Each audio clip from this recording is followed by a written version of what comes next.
wabarakatuh. Waalaikumsalam warahmatullahi wabarakatuh. Ya, selamat pagi anak-anak. Pagi. Alhamdulillahirrahmanirrahim. Hari ini kita bisa bertemu lagi dan hari ini kita akan belajar tentang mata pelajaran coding dan kecerdasan artifisial. Sebelumnya kita awali dulu dengan membaca basmalah bersama-sama. Bismillahirrahmanirrahim. Ada yang nggak berangkat hari ini? Enggak. Nggak semua ya? Ya. Masih semangat? Masih. Tadi sudah istirahat, jam pelajaran pertama tadi udah PAI, udah istirahat, berarti sudah semangat lagi, udah nggak lelah lagi, udah makan, udah minum ya, semangat ya. Ya, hari ini kita belajar tentang coding. Itu mata pelajaran baru, selain ada matematika, IPAS, bahasa Indonesia, PKN, olahraga, PAI. Nah, di kelas 5 ini kita akan belajar tentang coding dan kecerdasan artifisial. Mungkin itu hal baru bagi kalian. Apa sih coding itu? Apa sih artificial intelligence atau kecerdasan artifisial?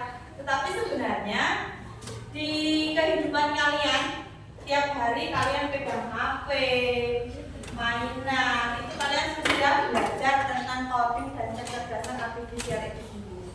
Nah, apa tuh sebenarnya coding dan kecerdasan artifisial ini?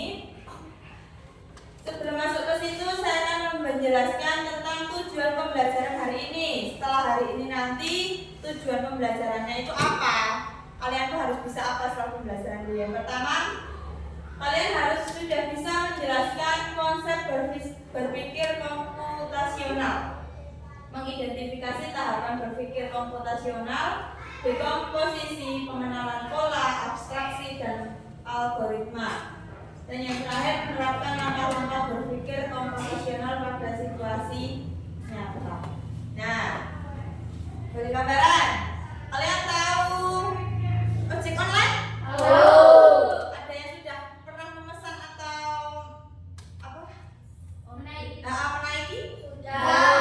Kemana kalian? Naik. Balapan. Ke balapan. Enak nggak naik ojek online? Tinggal pesan dari HP, ditunggu orangnya datang. Kalian juga bisa bayarnya cuma pakai aplikasi di situ. QRIS. Bisa pakai QRIS, bisa pakai, kalau pakainya Gojek ya pakainya GoPay-nya juga bisa tanpa harus mengeluarkan uang tunai. Nah, seperti itu. Itu namanya kecanggihan zaman sekarang. Kalau masalah-masalah yang dihadapi setiap harinya, ada nggak kira-kira kalian menghadapi masalah? Ada contohnya apa Mbak Meme? Masalah apa tadi pagi bangun tidur ketemu masalah nggak kira-kira kalian? Apa? Oh iya, sama adanya. Oh, sama adanya. Solusinya apa kira-kira? Oh, pakai sampo, sabunan pakai sampo boleh, itu bukan hal yang salah. Karena pada situasi tertentu Mbak Meme sudah kondisi maaf ya, sudah lepas baju semua, siap mandi, tapi ternyata sabunnya habis, adanya cuma sampo. Nah, daripada teriak-teriak, waktunya sudah juga mungkin udah mau siang, di rumah juga stoknya habis, ya udah kita gunakan apa yang ada. Nah, itu contoh cara pemecahan masalah. Itu termasuk dalam coding. Kalian menghadapi masalah, tapi kalian juga bisa mengatasi masalah. Itu bukan hal yang salah. Nah, mungkin nanti setelah itu nanti udah selesai mandi, Mbak Mimi udah siap mau berangkat sekolah, nanti pulang sekolah baru mau beli lagi juga nggak apa-apa. Tapi itu juga termasuk masalah dan Mbak Mimi juga bisa mengatasi masalah. Sebelum masuk ke materi, saya ingin memutarkan sedikit tentang apa sih itu coding dan kecerdasan artifisial. Kelihatan nggak ini? Pengenalan computational thinking. Hai teman KC, coba tebak apa artinya computational thinking atau berpikir komputasional? Adakah yang bermata jeli dan melihat kata komputasional di sini? Jadi ada hubungannya dengan komputer ya? Iya, betul sekali. Jempol buat kamu yang sudah menebak dengan benar. Berpikir komputasional adalah proses berpikir untuk menyelesaikan masalah dengan efektif dan efisien. Dalam ilmu komputer, proses berpikir ini dilakukan sebelum mulai menulis coding atau pemrograman. Jika sudah direncanakan dengan baik, maka coding yang ditulis akan sesuai dengan kebutuhan dan dapat diselesaikan dengan cepat dan tepat. Tapi ternyata berpikir komputasional juga bisa dilakukan tanpa komputer dan tanpa internet loh. Malah sebenarnya kita pun sudah menerapkannya dalam kehidupan sehari-hari, mulai dari menggosok gigi, mencatat ringkasan pelajaran, hingga menyiapkan tas untuk sekolah besok. Wah, kalau kita sudah bisa menerapkannya setiap hari, berarti kita semua sudah mahir dong. Belum tentu.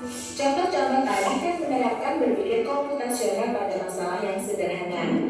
Masih banyak nih masalah yang lebih kompleks, seperti misalnya mengatur keuangan bulanan, apa yang harus dilakukan kalau kamu tersesat di tempat baru, hingga memilih jurusan dan karir.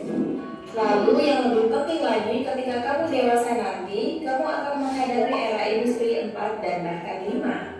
Di sini kamu perlu kecepatan untuk memanfaatkan dunia digital. Dijelaskan bahwa berpikir komputasional.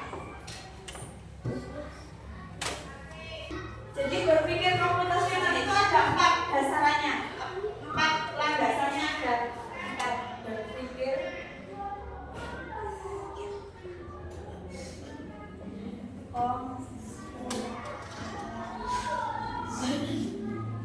Yang pertama ada dekomposisi.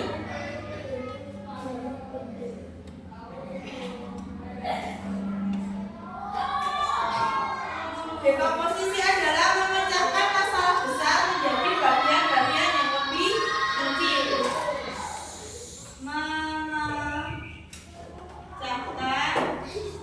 Memecahkan masalah besar menjadi bagian yang lebih kecil. Apa? Ini kenapa?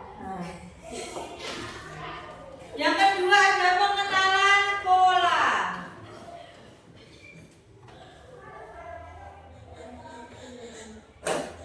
Apa itu pengenalan pola? Ketawa-ketawa. Mengidentifikasi pola atau kemiripan dalam masalah atau data yang dapat membantu mempercepat proses penyelesaian. Yang ketiga ada abstraksi.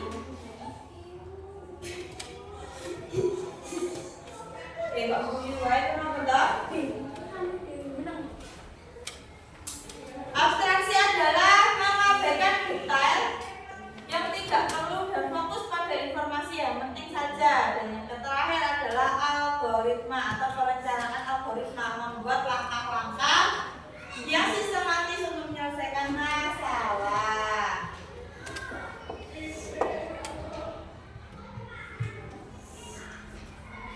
Nah,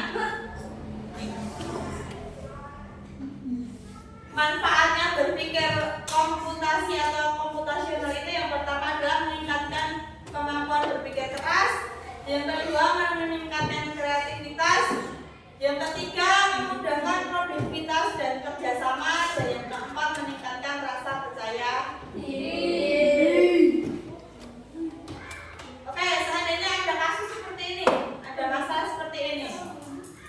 Yoga itu ingin membeli sepatu seharga 108.500 rupiah.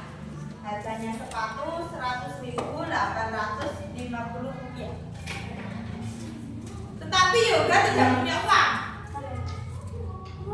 Yoga nggak punya uang. Kira-kira solusinya apa? Menabung. Ya, boleh menabung. Uang saku disisakan. Iya, bisa, karena Yoga itu masih anak sekolah dan belum bekerja. Jadi Yoga itu menyisakan atau menyisihkan uang saku dengan cara menabung. Itu contoh masalah. Kemarin kita juga sudah belajar. Si Lia itu mau berangkat sekolah. Ingat nggak kemarin? Iya, Mirza. Si Lia itu berangkat sekolah. Jarak dari sekolah ke rumah jaraknya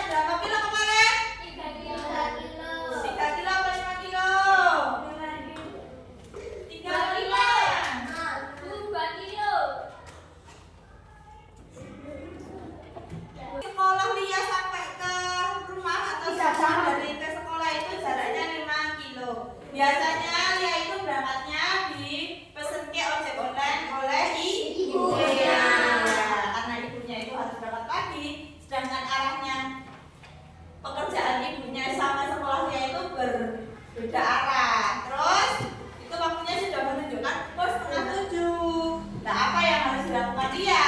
Harus cepat sampai sekolah. Memasang dokumen dan grab.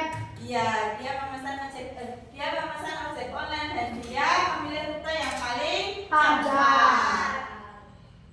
Paling cepat tuh, setelah arep mangkat, arep telat, masuk memilih sing muter-muter. Dia memilih yang paling cepat dan singkat. Dia sampai sini bagaimana cara menyelesaikan masalah? Ya. Oke, kalau paham, satu untuk kelompok. Kelompok yang pertama duduk di depan sini. Ada Almas, Andra, Vina, sama Mirza.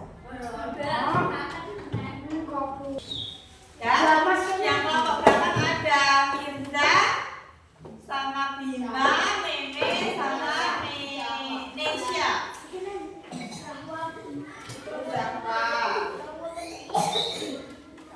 Oke, sudah tak bagi kelompok. Terus sekarang silakan didiskusikan dari masalah yang saya berikan. Ya, saya punya 2 masalah yang harus kalian selesaikan secara berkelompok. Yang namanya kerja kelompok berarti semua mengerjakan, semua mikir. Nah, hanya cuma 1 orang. Cepat ya, itu cuma kayak gitu. Baik, cepat. Tulis namanya. Tulis anggota. Ya, tulis anggota kelompoknya.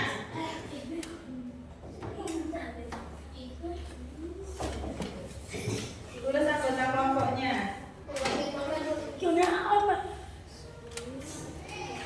Nanti kalau sudah dikerjakan, kelompoknya maju membacakan masalahnya dan membacakan solusinya. Oke?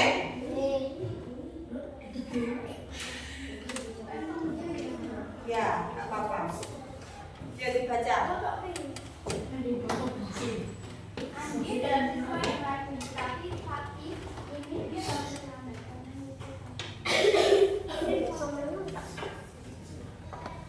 Nomor 2, belum?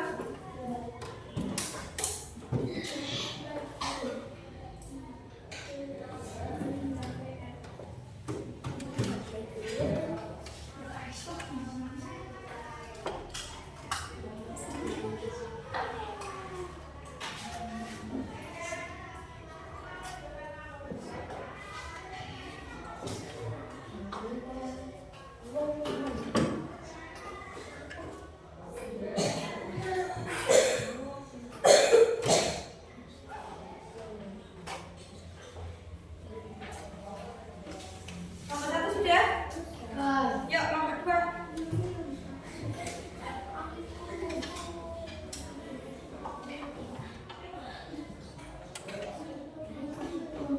Ya, itu ditulis lagi. Yuk, kalau sudah, silakan. Sudah? Nomor 1 belum, nomor 2 dulu. Ya, nomor 2 dulu aja. Nomor 2 dulu. Nomor 1 diperhatikan, nomor 2 ini mempresentasikan hasil diskusinya tentang studi kasus yang dia ada. Semuanya maju, semuanya maju. Semuanya maju. Nomor 2 semuanya maju.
Ya, alasannya kenapa? Yang lebih baik sujud pada guru. Iya, ya benar. Jadi kelompok 2 ini mendapatkan masalah. Di situ ada seorang siswa. Sebenarnya siswanya itu siswa yang rajin. Dia tiap hari mengerjakan PR dan belajar. Tetapi pagi ini dia terlambat karena listriknya padam, mati lampu. Iya. Ia berangkat terburu-buru dan ia lupa membawa PR bahasa Indonesia yang harus dikumpulkan setelah jam istirahat. Nah, Andi ini panik karena PR-nya tidak dibawa. Padahal guru sudah mengingatkan kalau tidak mengerjakan PR, tidak mengumpulkan PR, maka dia akan mendapatkan nilai 0. Nah, Andi memikirkan solusinya gimana? Nah, pikirkan solusinya. Dia meminta orang tuanya mengantarkan buku atau meminjam PR teman untuk melihat soalnya lalu dia mengerjakan di sekolah lagi, atau dia jujur kepada guru dan menerima konsekuensinya. Nah, menurut kelompok 2, dia lebih memilih jujur kepada guru dan menerima konsekuensinya. Ya, alasannya karena jujur itu lebih baik. Alasannya kelompok 2 seperti itu. Oke, beri tepuk tangan dulu untuk kelompok 2.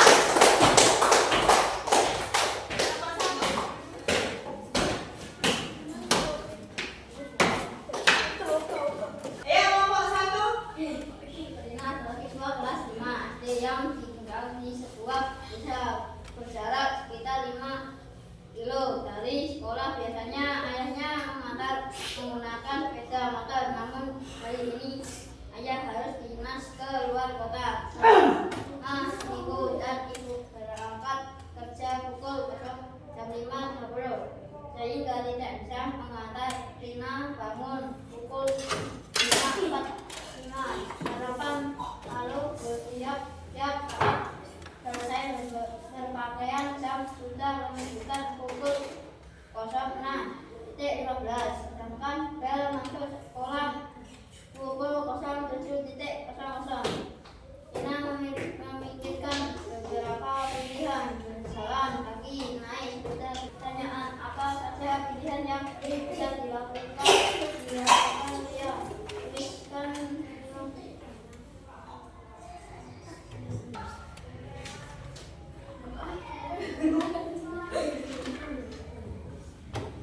Lebih cepat naik sepeda karena bisa menuju kota.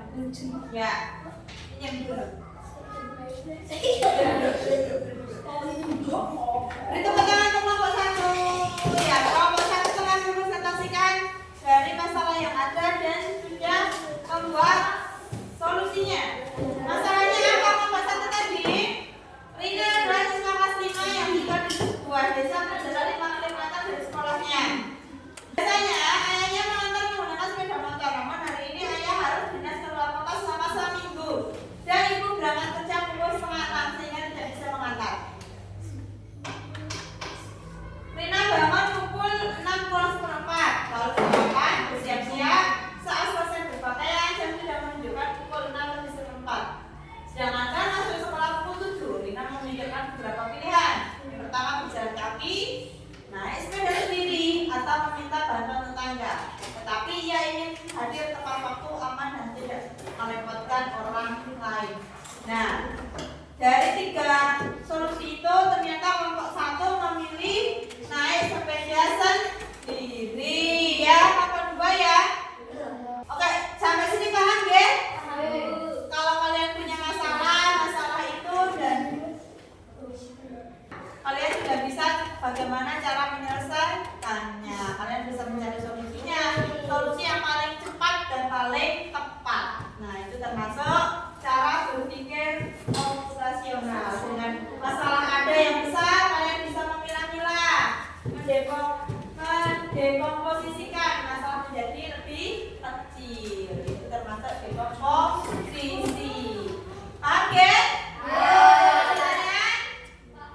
Kalau nggak ada, kita ke tugas individu. Di sini saya punya labirin kode. Labirin kode. Ya, sebentar.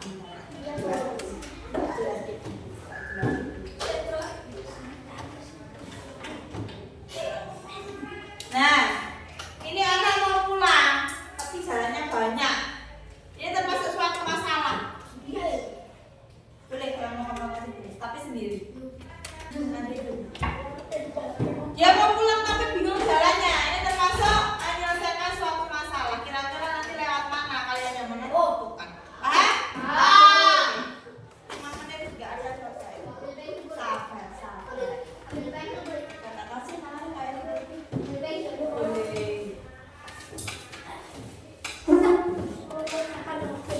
Ini Mas Bima dibagi ke kelompok 2.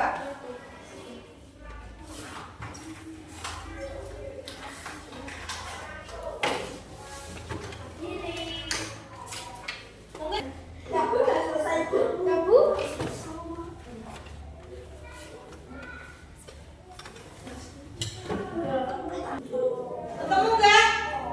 Jangan lupa dikasih nama. Jangan lupa dikasih nama. Jangan lupa dikasih nama. Yo, jangan lupa dikasih nama. Iya juga. Yes.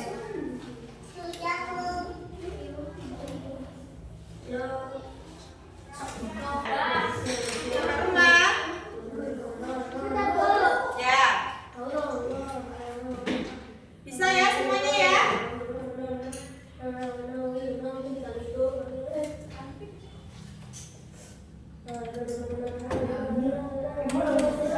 Betul dikumpulkan yuk.